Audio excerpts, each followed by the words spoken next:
Hello guys, in this video I will show you how to mass delete videos on TikTok.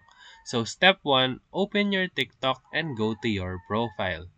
Step 2, tap the three dot or the menu button on the top right of your screen and enter the manage videos or select mode.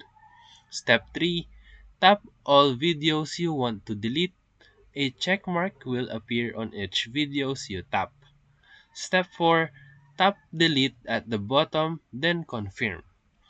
Step 5, repeat for multiple pages as TikTok restricts batch deletes to 12 to 15 at a time.